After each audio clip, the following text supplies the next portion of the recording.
अब नेक्स्ट देखिए levator and I हमें डिस्कस करना है। तो लिवेटर एंड आई जो है this is the pair of broad flat muscle. ये चौड़ी फ्लैट मांसपेशियाँ होती हैं, एंटीरियर पार्ट बनाती है पेल्विक फ्लोर का। ये इनर सरफेस ट्रू पेल्विस की इनर सरफेस से शुरू होती है, मिड लाइन पे जाकर मिलती हैं। Together they form a sling that support the pelvic organ. Sling समझते हो, जैसे दो पट्टियों को आपस में बांध कर जोड़ा जाए, तो उस तरीके से ये काम करती हैं। अभी मैं आपको डायग्राम दिखाऊंगी लिवेटर एंड आई का, तो आपको समझ में आ जाएगा ये कैसे स्लिंग की तरह काम करती है, ठीक है। And support the pelvic organ, और पेल्विक ऑर्गन को सपोर्ट करती है। कॉक्सीजीनियस देखिए, दिस इज़ अ पेयर्ड, ये भी पेयर्ड होती है, ट्रायंगुलर शेप की होती है, शीट होती है, मांसपेशियों का एक परत होती है। And situated behind the levator and I. Levator and I मांसपेशी के पीछे की तरफ होती है। It complete the formation of pelvic floor. मतलब पेल्विक फ्लोर का आधा हिस्सा लिवेटर एंड आई मसल कर देती है और आधा हिस्सा कॉक्सीजियस कर देती है। तो मैं आपको यहाँ पर लिवेटर एंड आई मसल ही दिखा सकती हूँ। ये देखिए, ये रही, ये जो बड़ी वाली है ना, ज़्यादा एरिया कवर करे हुए, ये है लिवेटर एंड आई। तो ये किस तरीके से स्लिंग बनाती है, आधी इधर से मिल रही है, आधी इधर से मिल रही है, तो बीच में ये जुड़ रही हैं। और जहाँ पे ये जुड़ती है वहाँ पर पेरिनियम पार्ट के ऑर्गन्स होते हैं, एनस होता है, वेजाइना होती है, यूरिथ्रा होता है। तो इस तरीके से सारे प्राइवेट पार्ट्स जो है उन सबको ये मांसपेशियाँ सपोर्ट करती है। लिवेटर एंड आई कॉक्सीजीनियस इसी मांसपेशियों के पीछे की ये जो कॉक्सीजीनियस मसल है ये लिवेटर एंड आई मसल के पीछे की तरफ होती है, और ये भी इस तरीके से यहाँ पर आकर के वी शेप में मिलती है। ट्रायंगुलर होती है, ये ट्रायंगुलर शेप में आकर के ये एनल पार्ट के पास में मिलती है, ठीक है। तो ये पेल्विक फ्लोर की मसल्स हो गई। उसके बाद में हम देखते हैं muscles of the shoulder and upper limb. Shoulder और अपर लिम्ब की मांसपेशियाँ कौन कौन सी हैं? सबसे पहले आ जाती है deltoid muscle.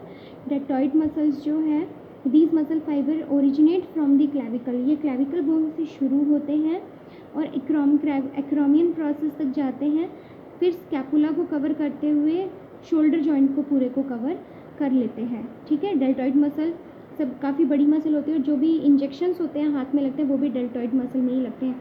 It form the fleshy and round contour of the shoulder. Shoulder का मांस वाला हिस्सा जो है ऊपर का फ्लैशी पार्ट बनाता है, गोलाकार आकृति देता है इसको। It's main function is the movement of the arm. इसका मुख्य कार्य क्या है? हाथ को गति देना। ये देखिए डायग्राम के अंदर ये रही डेल्टॉइड मसल। तो ये देखिए ये क्लेविकल से शुरू होती है, और डेल्टॉइड मसल ये इस जो शोल्डर जॉइंट है उसको पूरे को ये कवर कर लेती है। तो हाथ का ये वाला जो मांसदार गुदादार हिस्सा है वो डेल्टॉइड मसल बनाती है, और जो इंजेक्शन है वो भी मोस्टली डेल्टॉइड मसल्स में ही लगते हैं। उसके बाद में देखिए pectoralis major muscle. Pectoralis major जो है this lies on the anterior thoracic wall. Anterior thoracic wall पे ये आगे की तरफ होती है, चेस्ट का भाग बनाती है। मेल्स में तो ये चेस्ट बनाती है, और फीमेल में जो ब्रेस्ट होती है वो पेक्टोरलिस मेजर मसल के ऊपर ही होती है।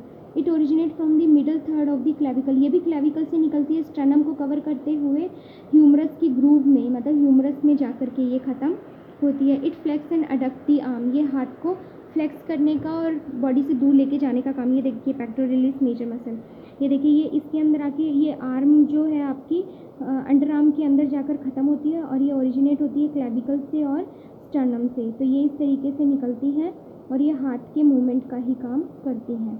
उसके बाद में कोरेकोब्रेकियलिस मसल। कोरेकोब्रेकियलिस जो है इसका काम क्या होता है? ये भी upper middle aspect of arm की अपर पार्ट में पाई जाती है। ये क्रिकॉइड प्रोसेस, कैपुला का जो क्रिकॉइड प्रोसेस होता है वहाँ से निकलती है। Stretch across in front of the shoulder. ये शोल्डर जॉइंट को कवर करती है और शोल्डर जॉइंट को स्ट्रेच करने का काम करती है। It insert into the middle third of the humerus.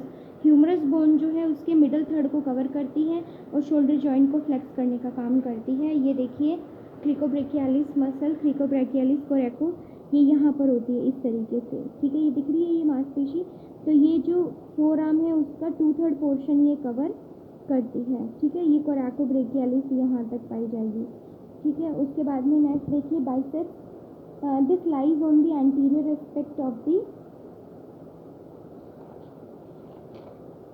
Upper arm. Upper arm का जो एंटीरियर एस्पेक्ट है वो ये बनाती है, मतलब आर्म का जो ऊपर का हिस्सा है। It arise from the cricoid process. वही स्कैपुला के क्रिकॉइड प्रोसेस से ये निकलती है, शोल्डर जॉइंट को कवर करते हुए आगे की तरफ आती है, और ये हाथ को स्टेबलाइज करने का, शोल्डर जॉइंट को फ्लेक्स करने का काम करती है। एल्बो जॉइंट को मूवमेंट देती है, ठीक है।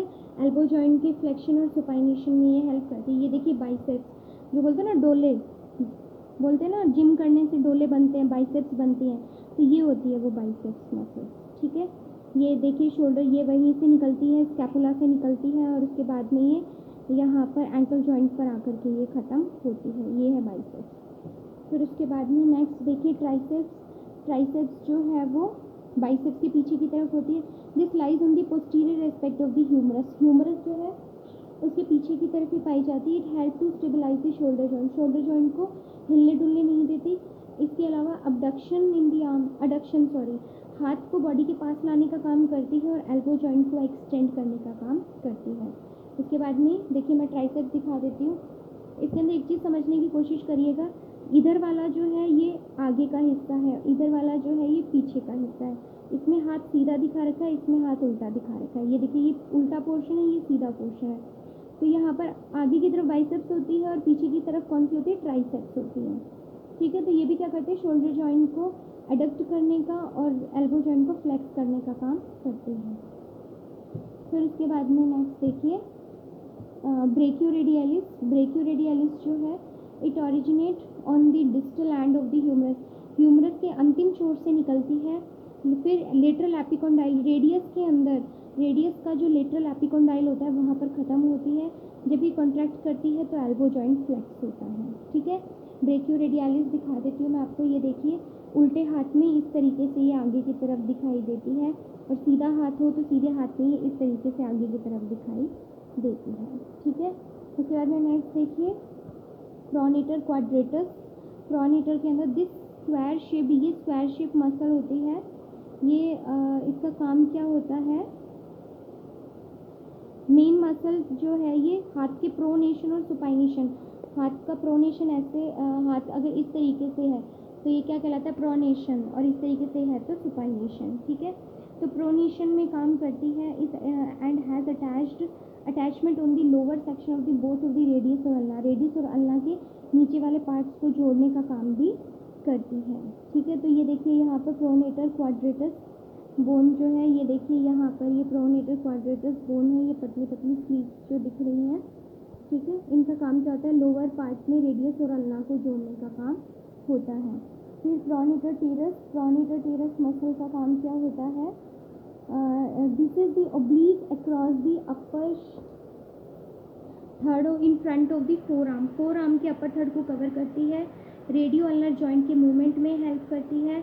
हैंड को चेंज करने का, एनाटॉमिकली राइटिंग पोजीशन में लेकर आने का काम कौन करती है, प्रोनेटर टेरस मसल करती है, दैट इज़ प्रोनेशन। हाथ को, आप हाथ को जब लिखते हो तो इस तरीके से हाथ रखते हो तो ये प्रोनेशन कहलाता है। हाथ इस तरीके से है तो सुपाइनेशन, इस तरीके से है तो प्रोनेशन। तो प्रोनेशन पोजीशन के अंदर राइटिंग का जो काम है वो प्रोनेटर टेरस मसल करती है। प्रोनेटर टेरस मसल मैं आपको डायग्राम में दिखा देती हूँ। प्रोनेटर टेरस मसल यहाँ होती है, देखो एल्बो जॉइंट के पास में होती है ये, और ये फोर आर्म का 1/3 पार्ट बनाती है। इसका काम क्या है, राइटिंग में हेल्प करना है। तो इसके बाद में देखिए सुपाइनेटर। सुपाइनेटर मसल का काम क्या होता है, ये लेटरल एपिकोंडाइल, ह्यूमरस की लेटरल एपिकोंडाइल से निकलती है, अपर पार्ट ऑफ अल्ना को कवर करती है, और ये कहाँ पर ख़त्म होती है, lateral surface of the radius, upper third of the radius में ख़त्म होती है। इसका काम है रेडियो अल्नर जॉइंट को रोटेट करने का, हैंड की पोजीशन को राइटिंग एनाटॉमिकल पोजीशन से सुपाइनेशन में लेके आने का।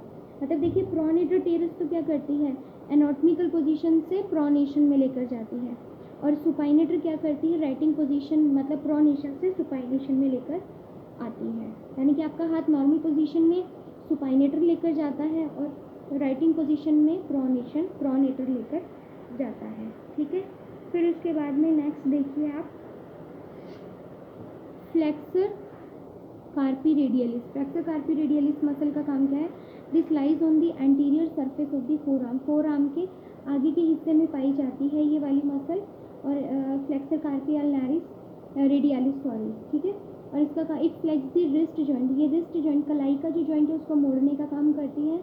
व्हेन एक्टिंग विद एक्सटर्नल कार्पी, मतलब फ्लेक्सर कार्पी और फ्लेक्सर कार्पी रेडियलिस और फ्लेक्सर कार्पी अल्नारिस, इसे एक्सटेंसर कार्पी रेडियलिस, तो फ्लेक्सर कार्पी रेडियलिस और एक्सटेंसर कार्पी रेडियलिस ये दोनों एक दूसरे के ऑपोजिट काम करती हैं।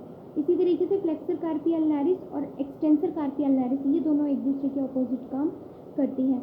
तो फ्लेक्सर कार्पी रेडियलिस का काम क्या होती है, रिस्ट जॉइंट को फ्लेक्स करने का काम होता है, और एक्सटेंसर कार्पी रेडियलिस का काम क्या होता है, रिस्ट जॉइंट को एक्सटेंड करने का काम होता है। ये फ्लेक्स करती है, ये एक्सटेंड करती है।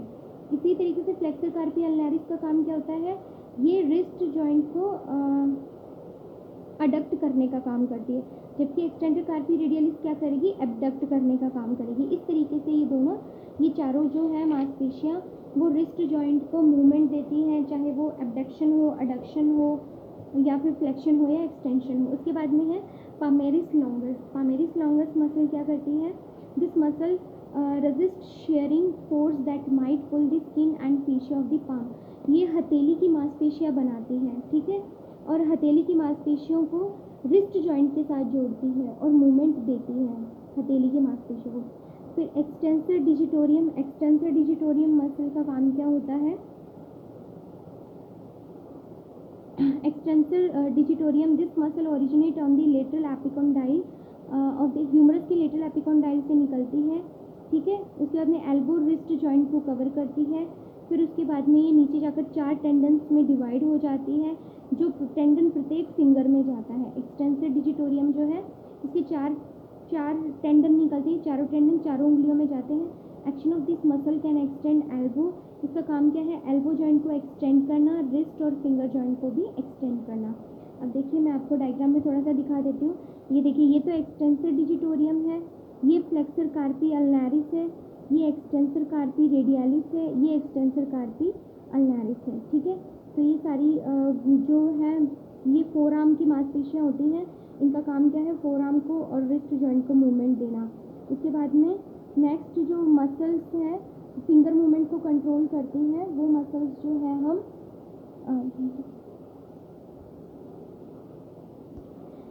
नेक्स्ट देखिए, muscles that control finger movement. Finger movement को कौन कौन सी मांसपेशियाँ कंट्रोल करती हैं, large muscles will not give the fine movement. बड़ी मांसपेशियाँ जो हैं छोटे छोटे अंगुलियों के मूवमेंट को कंट्रोल नहीं कर सकती।